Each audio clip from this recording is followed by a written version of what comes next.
Who bought your GLE? Listen, let me tell you something. When I was buying my GLE, remember it was a competition with Sammy boy, okay? This is what happened. I had a shop in Roysambu. For those people who know, I had a shop in Roysambu. Okay? I had a shop in Roysambu. That was a barber shop.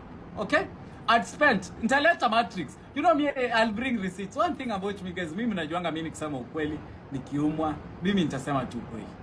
I had Matrix. I'd spent in the shop over 2.4 million Kenyan shillings building the shop.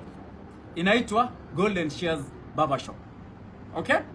When I was buying the GLE, mimi do yangu nikiunda, nilikuwa naekelea kwa kinyozi. Sawa?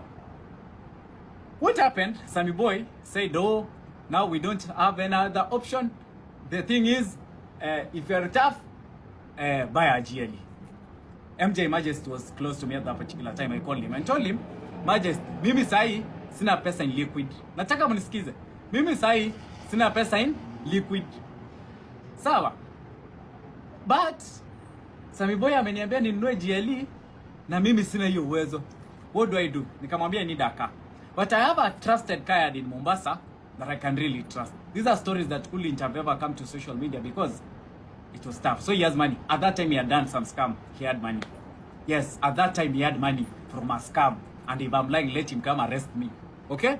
Yes. You know, sometimes want us to hit hard. So when I said I don't have money, I told him, because you have money and you want to invest in physical things. Sawa? Because you have money and you want to invest in physical things. And for me, I don't like being ashamed online. Give me like an amount that is worth the shop. Then if you give me an amount that is worth the shop, I leave you the shop. That is how the shop, yenye hiyo iko Roysambu the kinyozi, ownership was transferred from me to MJ. Sawa? And he gave me money. Let me ask you guys, he gave me 3 million, okay? He gave me 3 million. So most probably 600,000 was his money. 600,000 was his money. He gave me how much? 3 million. So I have a question. He gave me 3 million because he felt it, and at that time he was my friend. So mimi niko na swali. And giving me 600,000, his intention was to get clout. Unajua tulikosania nini na huyu jamaa? He really wanted to be me. Unaona fan wangu, unaona ule? He was the most loyal fan I had. He was the most loyal fan I had. He really wanted to be me. He wanted to be famous by all means. That is why when I bought a GLE, he bought a G-Wagon. That is why when I bought a GLE, he bought a G-Wagon, because he wanted to become relevant. He never knew that you can't buy aura with money. Sawa? Mimi nikampea shop, akanipea do. So how did he buy the GLE? He actually gave me 3 million. I gave him a shop worth 2.4 million. Ukiongeza rent na deposit, 2.6 million. I had a balance of 400,000. Kama ndiye anataka anaweza mrudishia.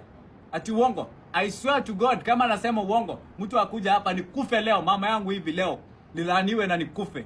Ni sote kama nadanganya. Me, I'm saying the truth here. I left him the shop for the money. He gave me 3 million for a car deposit, of which I've paid the gari yangu nimekuwa nikilipa on loan. The GLE have just paid it on loan. I finished last year, this year April actually. Mimi mnaniambia nini nyinyi? What are you guys saying now? What happened? Me, if yeah, na mnisikize leo. Sawa? Niko na receipts za kulipia gari. Nikilipa hadi 50k, 20k, 10k. Niko nazo. Loan tena. Yeah. I bought my GLE on loan. My GLE was on loan. Nimemaliza kulipa April.